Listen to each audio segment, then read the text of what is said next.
Coming up on Tacoma Report, this year's Tacoma Reads books have been announced. Find out how you can check out the titles in different formats from the Tacoma Public Library and participate.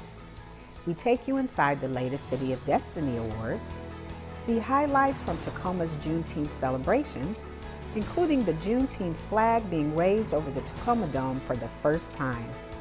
The 4th of July is almost here. The Tacoma Fire Department reminds us that discharging fireworks inside city limits is dangerous and illegal. The Tacoma Arts Commission has awarded $100,000 to 25 Tacoma-based artists through the Tacoma Artist Initiative program.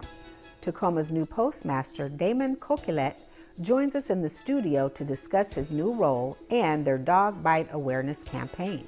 Those stories and more next on Tacoma Report.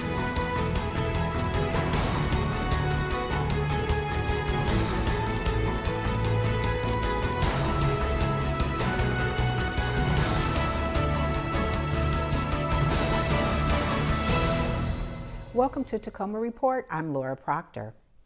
Tacoma Reads 2025 is here.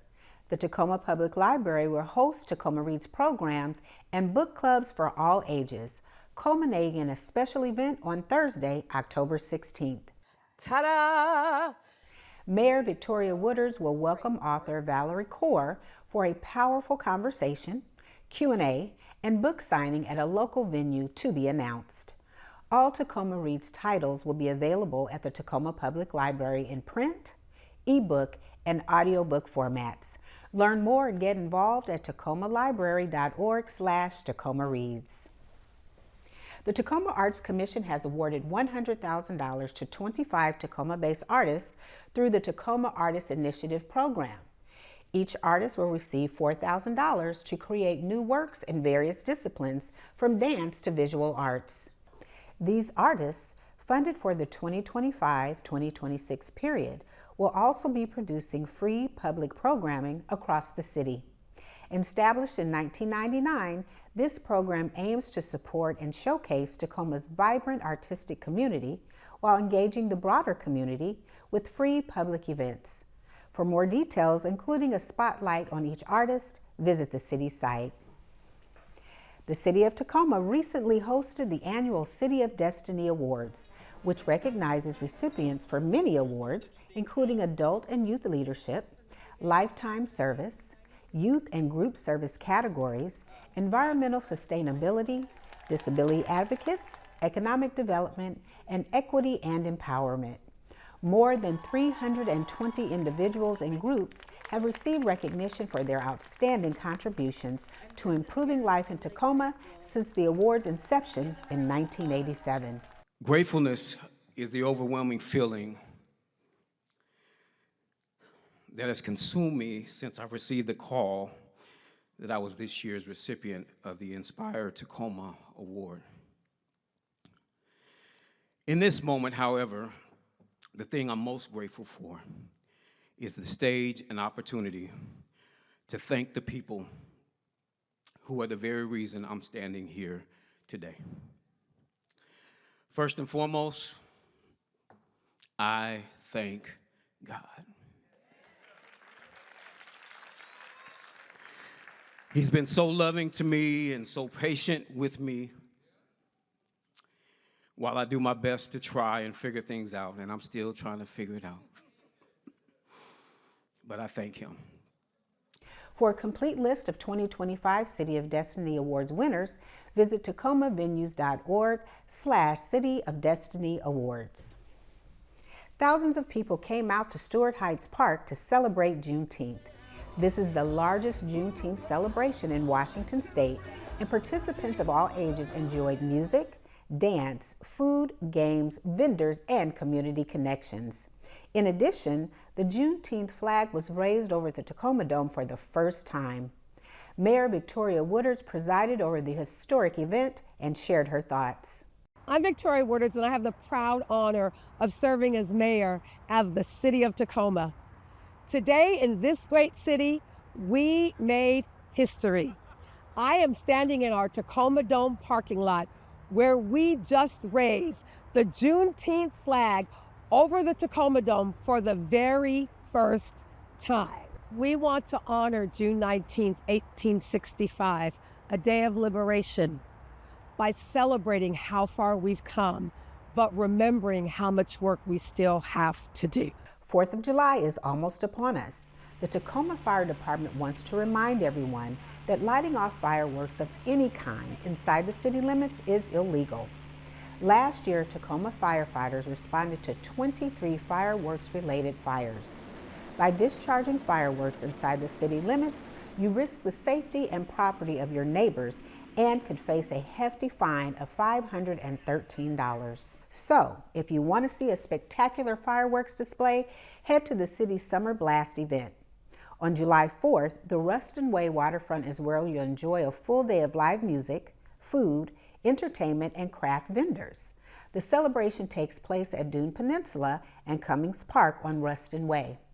The fireworks display can be seen from Dune Peninsula Park in the north, along Ruston Way waterfront, and stretching to Jack Hyde Park in the south.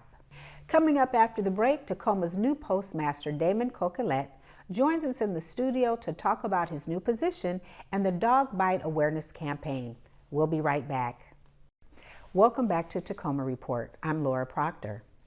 Damon Coquillette recently became Tacoma's new postmaster. He joins us now to discuss his new role.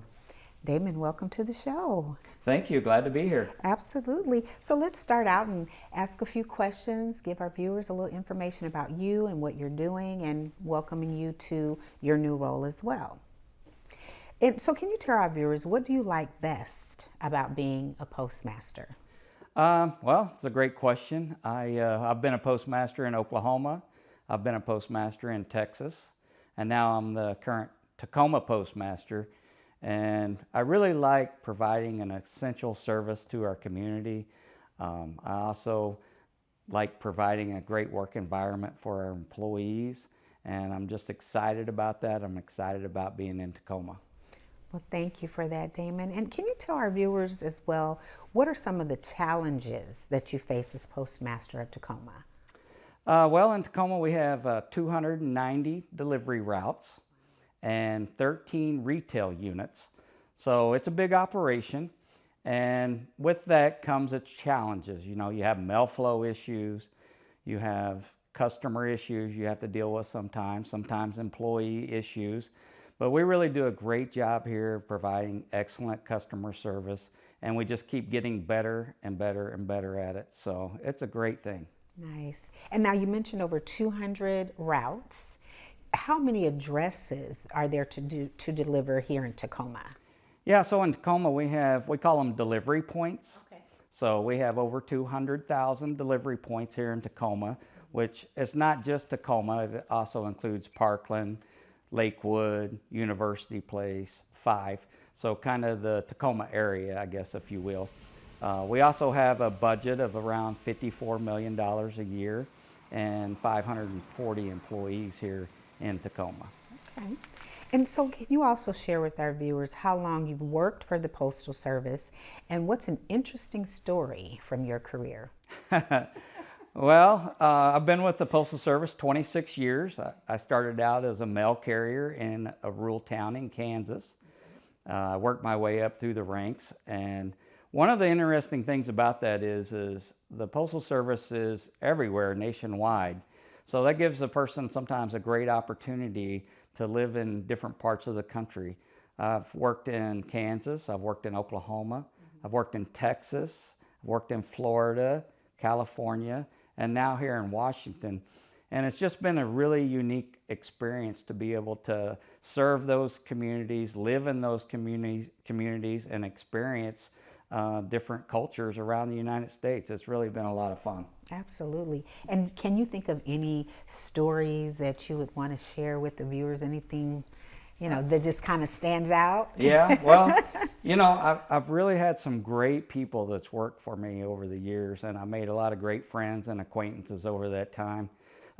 One that just comes to mind right now is I had a clerk that worked for me in Texas, and this was in 2022, and he had not called out a day of sick leave or missed a day of work since Ronald Reagan was president. That's right, yeah. Okay. So he had over 40 years of service in and had never called out sick. And I thought that was just such a great thing. Myself personally, it's been 20 years for me since I've called out for a sick day. So he said, you know, I'm going to have to double that to get to where he was. But I just thought that was such a phenomenal feat, you know. Oh, absolutely. Yeah. That is really amazing. Well, that's, yeah, wonderful. I mean, even 20 years, you know, that's pretty cool. It wasn't because I felt great every day. Let me say that. Just got to show up and do it. There you go. Absolutely. Yeah. So, Damon, let's transition over a little bit and talk about dog bite awareness. What do carriers do to stay safe from dog bites? Okay, well, this is our Dog Bite Awareness Month right now. And some of the things, we do a lot of training with carriers to get them prepared to go out on the street and face dogs. One of the things that they do, they carry a satchel with them, their mail bag, and they can put that mail bag between them and the dog. Also, they carry dog spray. In the event that they're getting attacked, they can spray the dog. Also, they can rattle their keys or something if there's a dog that they know about in the area, maybe try to get the dog's attention or see if the dog is out. One of the great things with technology is right now is that carriers carry a scanner with them to scan packages and such. And that has GPS capability. So we're able to go into the scanner and program in known dog locations. So when the carrier approaches that address, it will give them an alert that there's could possibly be a dog out in that area. Okay, good, good. And you know, when you and I had spoken a few days ago, you'd mentioned how many dog bites there had been just in this year. Could you share that with our viewers? Yeah, so this year we've had 17 dog bites here in Tacoma. It's a problem, you know, it's a real problem. And we really would like to ask our customers to get involved. Some of the things that they can do is keep their dog put away, of course, especially when you know that the mail carrier is going to be in your neighborhood. That's imperative, because if the dog's not there, it's not going to be able to bite. Next is if you have your dog on your leash or you're even carrying your dog and you see the mail carrier, don't approach them, for example, to try to retrieve your mail from the mail carrier.